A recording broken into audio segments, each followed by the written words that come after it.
Hi guys, welcome to the farm. I totally messed up my intro this morning when I was doing this video, so I thought I'd preface this to say welcome, and we'll get started with the video. I just wanted to just make a video here this morning. I have to actually be at work I have to leave for work in about 15 minutes, but it was such a beautiful morning and I was able to get ready pretty fast, so I thought I'd get out here real quick and give you guys a little update. I didn't do that over the weekend. My sister actually moved out of her house and left to go be in the military this past week, so I was pretty busy making runs to her house and runs to the greenhouse. A couple of our greenhouses closed here this past week. Let me set my coffee down. So I thought that I would, snag up as many of the annuals as I can. A lot of the annuals in our local greenhouses, I can get like proven winner super petunias and other nice things for a much more affordable price than I can when I run to Lowe's and pay $5 some for one petunia. Yeah, I just can't afford to do that. So I want to show you a couple of my containers, and then we'll walk out and I'll show you what I've got done in the garden. So I have these containers planted up. I have an elephant ear in the middle. I'm excited to see that. I got a box of them at Costco, so I have a bunch planted in here. Sorry, my husband was cleaning the hot tub, so he's got like dirt all over the patio. But I've got, a couple different. This is a Sangria Charm, I want to say. This is Indigo Charm, which Indigo Charm is like my favorite. And then, a calliope geranium. Those get massive. So I have another one over here in this one, and once again the elephant ear in the center. But I'm really excited to see these ones to get bigger. I have these ones. This is my clearance pot. Now, forgive me, I get a lot of stuff on clearance. So these ones cost me $2 at Walmart on clearance. It's another calliope geranium, but it's a red one. I still think it looks pretty good considering it was, on clearance. As well as, I have a lantana here, like an orange one, and it goes with this orange double coral bells. None of my flowers, they look a little ratty, but yeah, that's just because they were on sale. You won't be able to tell that this one was on sale in a week or two. Same thing with this one. These were all clearance annuals. I'm in love with this iced cherry Verbena. I'm so excited to see how this looks, as well with the yellow lantana and a big, I can't remember the name of this one, but it's a coleus that takes sun. It gets massive. I have to still mulch my flower beds, but a lot of my roses are blooming now. They're looking really, really good. This is a double red knockout rose. Maybe not red. And the cat is digging. Lovely. I planted a new little spot here of amazing daisies. Thank you to Walter's Gardens and Proven Winners for sending these out to me. They get loaded with blooms, so next year they'll look even better. And then I added some new hydrangeas. This one is Invincible Ruby. And then I have mini mauvettes down here, right here. And I think those will, go together really nice. I have an iced cocoa cherry hardy hibiscus, so that'll get massive and have loaded up blooms. But the rest of my elephant ears went down here where the cat's digging. My roses started blooming this weekend, which makes me so happy. And I love this yellow rose with the lamium. I just think it's such a pretty mixture. I have double scoop cantaloupe, I think. Think about it. What is it called? Double scoop coneflowers. Yes, and they plant all the way around this spruce. No, not a spruce. I'm not with it this morning, but anyways, it's pretty all the same. I really, really love it. That I think that I'm obsessed with this year. I don't know if you guys can see in the harsh light, but I have a blue Verbena, and this lantana. I'm telling you, I don't usually plant them, but this year I thought I'd give them a try again since I haven't planted them in years. And I'm loving the color mixture with this this hot pink calliope geranium in the middle. This is some Victoria Salvia. I bought a whole flat of it to kind of put in all of my containers, and they got massive so fast the poor geranium is buried in there. I have a Sun Patient here and a Royal Velvet Supertunia, and I think this one is Vista Fuchsia maybe. And then here's my flower bed. I need to, I have a bunch of Verbena bonariensis coming up in here, which looks pretty once it's blooming, but it takes forever to get there, and it looks scraggly the first month or two of the season, but it'll look pretty. It'll be tons of blue little flowers. This I think is my favorite rose so far. This one is a paprika, oh so easy paprika rose from Proven Winners. It has just been exploding in color for the last 3 or 4 days so far, and it's a landscape rose, so it should bloom the whole season, but I love the color. This is a bed that I mess around in a lot because it's right by the back door, but I love these Midnight Masquerade Penstemons from Proven Winners that I bought. I got these in Grand Rapids last year. I can find a lot up there because that's where Proven Winners has a lot of their growers, Walter's Gardens and Spring Meadow. But I'm obsessed. I think I need to get more of these because the purple color is just, oh, I love the purple color. It breaks up this bed. I needed something purple while I'm waiting for my pink beech tree, tricolor beech. It's gonna take years to get big, so but one day that'll be glorious. I also have some David Austin roses in here. Let's see if I can get to them. Isn't that beautiful? They don't bloom all season. They do go through a lull, but they are gorgeous. My Siberian Iris blooming right now, and I love this plant. It is glorious when it is blooming, and I don't like lilies. Lilies, they look so yellow and scraggly to me, whereas this iris, this beautiful strappy grassy foliage stays nice looking all season. It never looks yellow or droopy or ugly. So I have this dotted in a lot of my flower beds and my massive hosta. And here is the front bed. I have I'm never good at these foxgloves, but look at it. I'm actually getting blooms. I'm so excited. I have my Limelight Hydrangeas. My Big Bang Spireas are blooming this week. Sorry, my shadow. I love it. It looks so good. And also, my cats are chasing me around. But my lady's mantle is blooming this week, and I love the look of it. I might need to make this drift bigger. I might take it farther into the spireas, and I might just line the bed this way. Yeah, I'm kind of obsessed. This part I think looks messy, and I'm not sure how I want to fix that. I need to cut back all of my tulips, but I think I need to take maybe more lamium and fill the whole front of this bed with lamium to make it look a little more color blocked and not messy.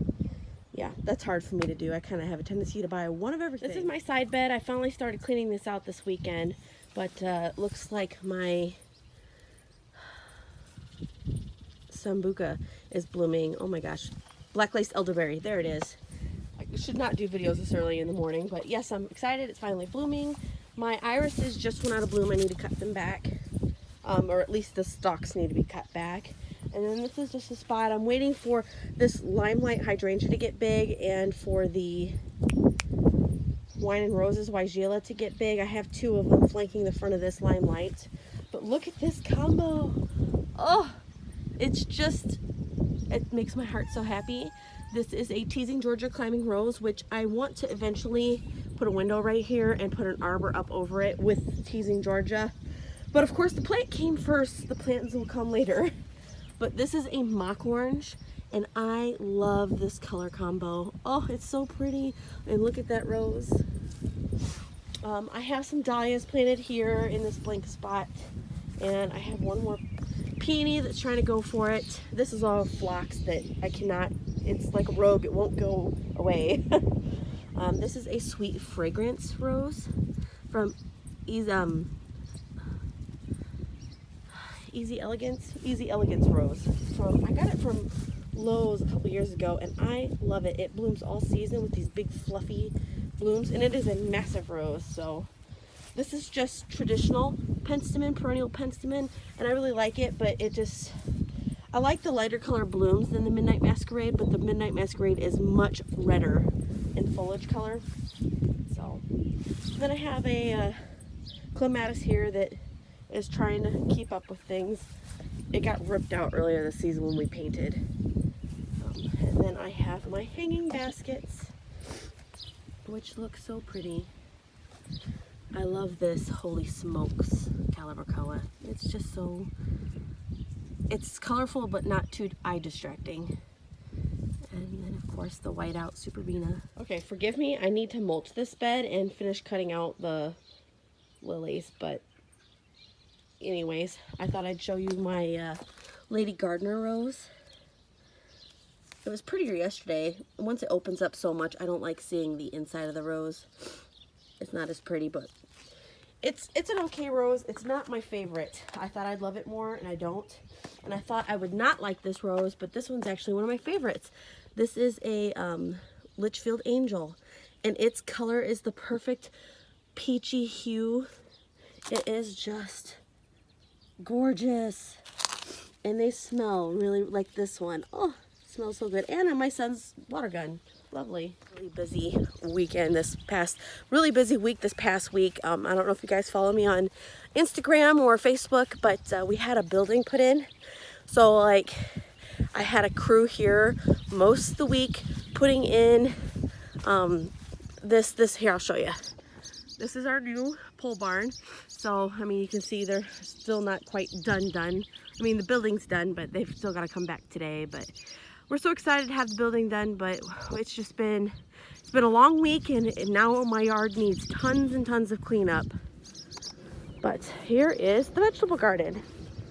And we spent, or at least I spent, quite a bit of time in the vegetable garden this week. I have 2 more minutes before I have to get ready for work, so we'll do this quickly. We put in the new beds. So these went in about a month or 2 ago, but we have been waiting to be able to get a dump trailer to get more dirt.